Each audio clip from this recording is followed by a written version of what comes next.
Fala também com você, especialmente você torcedor e torcedor do Lion, né? Eu presumo que a felicidade seja enorme, profunda, né? Que coisa fantástica. Goleada sobre o Boca Juniors. Acho que o mais otimista torcedor do Fortaleza não presumir que isso pudesse acontecer tão cedo, né? Na história dos confrontos, né? Entre o Fortaleza e gigantes da América do Sul em torneios da Comebol, né? Mas aconteceu. É claramente que aí a gente pode colocar também fatores ligados ao próprio Boca Juniors, que hoje é um clube dos mais esquisitos do mundo. Né? É inacreditável como, se você olhar para a qualidade do elenco do Boca, você fica impressionado com quantos jogadores impressionantes tem nesse time do Boca Juniors e não consegue jogar bola. Isso já não é de hoje, já tem um certo tempo já. Isso tem a ver com um problema no Boca lá, que eu já falei, um problema psíquico, né, que precisa resolver, mas isso é problema do Boca. Tô nem aí. O fato é que com todos esses problemas aí, eles que se virem, né? Até porque se tem problema, que tem que. Buenos Aires é a capital mundial da psicanálise, né, mesmo? Então, eles que resolvam lá, tem muitos especialistas lá para resolver o problema do time do Boca Juniors. Não tem nada a ver com isso, né?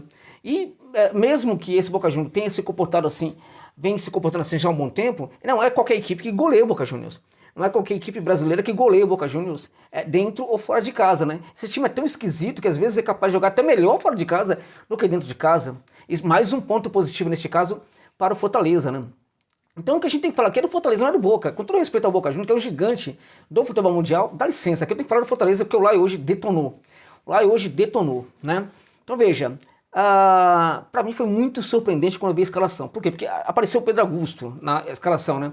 O Pedro Augusto é um jogador extremamente contestado pela torcida. E vamos deixar claro, né? Antes de quaisquer coisas, importa muito falar aqui o seguinte. Quando a torcida pegava no pé do Pedro Augusto, não estava equivocada, ok? Não estava equivocada, ele sim, deu motivos para isso em vários momentos, tá? Por que agora a gente tem que falar que tá, é tudo mil maravilha, tal, que a torcida estava errada, que o jogador sempre foi maravilhoso? Não, mas hoje ele foi sim maravilhoso, né? Hoje ele foi o cara. Mas por que ele foi o cara hoje? Ele foi o jogador, né, na verdade, um dos grandes jogadores da partida, mas surpreendente, de repente, diante daquilo que ele vinha apresentando, o que ele apresentou hoje, fez dele a maior personagem dessa partida contra o Boca Juniors, na minha opinião. Tá? A gente pode falar que o Pikachu destruiu, né, foi um monstro, né, até perderam gols, né, mas o que o Pikachu fez, de certa forma, é algo que a gente espera dele, né? Ele vinha aí fazendo uma partidinha boa aqui, outra ruim e tal, coisa toda, o time também não vem muito bem na temporada, né? Mas dá pra esperar esse comportamento do Pikachu em algumas situações, né? Agora do Pedro Augusto não. Então por isso que ele é o grande personagem, a grande surpresa. Então quando ele apareceu na escalação, né, eu tive muita dificuldade para entender qual era a do Voivoda no caso, né? Mas quando a gente vê o desenho, a gente percebe que na verdade o Pikachu joga ali como vai jogar como ala, né? O Pedro Augusto, ele não entra para jogar no meio de campo, ele entra para ser improvisado como zaga, né? Na verdade, ele vai gerar ali uma situação de 3 zagueiros, sendo que ele é um zagueiro tanto quanto fluido, né? Um jogador capaz de trabalhar com mais leveza ali, enfim, também atribui para a saída do jogo uma qualidade interessante. Na minha opinião, foi uma grande descoberta do Voivoda. Veja, quando eu falo que o Voivoda é um grande técnico, é isso que eu espero dele. E essas coisas o Voivoda estava deixando de fazer, né?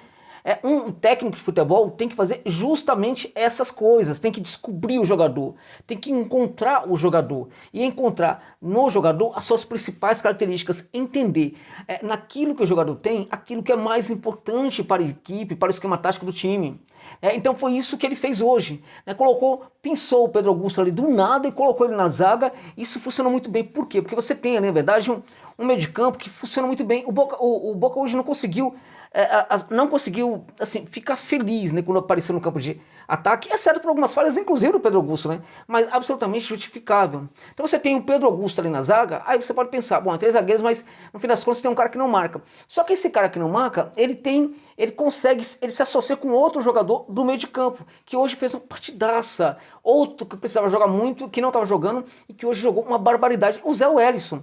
Então o Zé Wellison, de certa forma, ele reforça, na verdade, o trabalho defensivo. Então você tem um terceiro zagueiro que não é muito de marcação, evidentemente, mas que consegue pouco a pouco, com a proteção que ele tem, até mesmo ser um bom zagueiro. Então o Pedro Augusto hoje jogou muito, mas ele jogou muito como zagueiro, até porque tinha o Zé Wellison, né?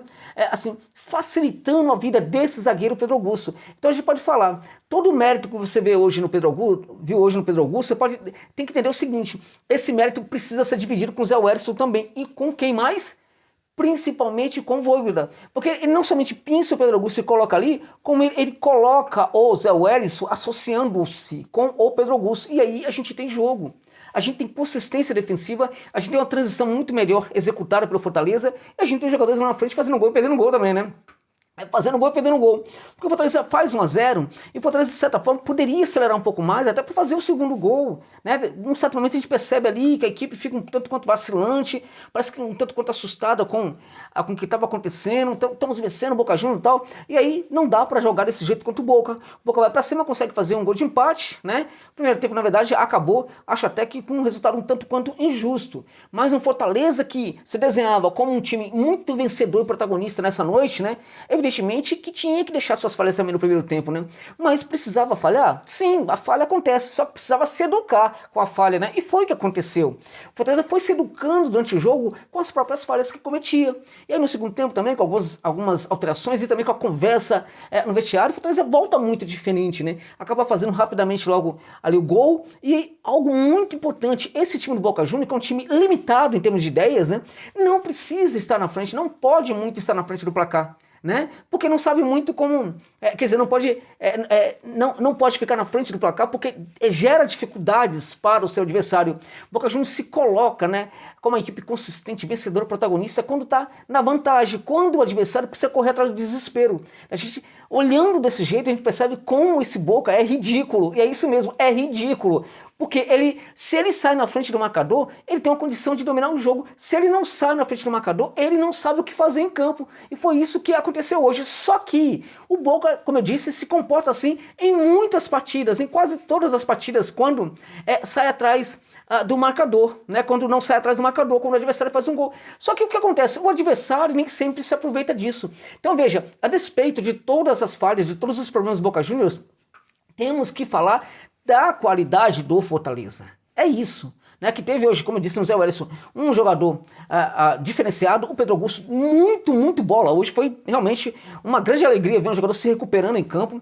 A gente teve ali até os alas laterais jogando, né, Pacheco jogando, agora o Pikachu foi o cara realmente que mais jogou bola, jogou muita bola, e o Lucero também, que soube aproveitar as oportunidades que teve. Né? Hoje também a associação do meio campo com o Lucero funcionou melhor. Né? Hércules fazendo uma partida interessante, muito boa em alguns momentos, em outros nem tanto, mas conectando as ideias, né, do esquema tático. Muito importante também a presença dele. E o Pochettino, que também voltou a fazer uma partida importante. Ora, o Pochettino jogou bem, né? O Hércules conectou várias ações da partida. Um zagueiro improvisado jogou muita bola. O Zé Wellison, que não veio jogando nada, jogou muito bem. Lucero fez o que se espera dele. Pikachu jogou muita bola. Eu tô falando aqui de vários jogadores que jogaram bem, certo? Certo. Quando isso acontece, isso é culpa do quê? Do esquema tático. Porque quando você tem um esquema tático que funciona, as individualidades vão funcionar muito bem. E um problema do Fortaleza nessa temporada tá muito ligado a inconsistência do próprio esquema tático. As ideias equivocadas, né, que não estão funcionando, que não estão fazendo com que o jogo funcione. Então hoje o esquema tático esteve muito acima do esperado, né, foi de uma relevância impressionante e acabou por causa disso relevando também as boas características dos seus jogadores. Né? E isso é ponto para quem? Ora, quando o esquema tático não está funcionando, a coisa não vai, o time joga mal, perde ou empata, ou sofre contra o Maranhão, essa coisa toda, tal, culpa de quem? Do Vojvoda. É claro. Quando o time faz tudo ao contrário, é culpa de quem? Do Vojvoda. Então, parabéns ao professor, porque hoje foi o jogo dele. A gente pode falar que o Pedro Augusto hoje foi diferenciado, como zagueiro improvisado, ok, maravilha, né? O Zé Wellison voltou a jogar o que não estava jogando, inclusive. Pikachu jogou muita bola, tal, foi o grande destaque em campo. Mas o grande destaque da noite chama-se Juan Pablo Vojvoda. Essa vitória tem assinatura, porque foi uma vitória de autoria. Autoria, porque o Fortaleza hoje foi uma equipe de autor, entende? Uma equipe de autor. E o autor foi realmente um cara hoje muito relevante. Ele foi hoje aquilo que a gente sempre quer que ele seja, porque ele tem condição para ser esse tipo de profissional e de técnico, né? Hoje ele não se abrasileirou, hoje ele foi o técnico argentino que a gente espera. E quando eu falo isso, evidentemente que eu não estou a ofender aqui nós, brasileiros, né? Mas os nossos técnicos brasileiros são técnicos de uma escola que, infelizmente, está bem ultrapassada em termos de ideias, né? Então não dá para um técnico, seja seja da nacionalidade portuguesa, da nacionalidade argentina, da nacionalidade espanhola, né, vir para cá para o Brasil e se comportar como técnico brasileiro. Hoje o Vojvoda voltou a ser o Vojvoda, né? Então ele assinou, ele colocou em campo uma equipe de autor. Ele, portanto, foi, na minha opinião, o grande responsável por esse grande resultado histórico contra o Boca Juniors. Amassou o Boca, gente. Amassou. Lá na Argentina, pelo que eu conheço, lá no pessoal, tá todo mundo dando risada na cara dos torcedores do Boca Juniors nesse momento. Então foi uma vitória incrível, impressionante. O Fortaleza precisava dessa vitória. Lá na Argentina, na boa, tem até condição de novo de ganhar desse time do Boca Juniors. Pode perder, pode empatar, mas tem até condição de ganhar do Boca Juniors. Agora precisa ir a campo bancando o mesmo protagonismo que bancou hoje. Porque em nenhum momento o Fortaleza mostrou medo do Boca, né? Eu falava, não é para ter medo do Boca, é para olhar pro Boca Juniors como um time que pode e deve ser vencido. Porque dá para vencer. E como deu para vencer aqui, também dá para vencer mesmo lá na Argentina. Mas isso é outra história. O mais importante hoje foi que a vitória aconteceu e você, torcedor do Light, tem todo o motivo do mundo para ficar feliz, né? Muito feliz. É isso.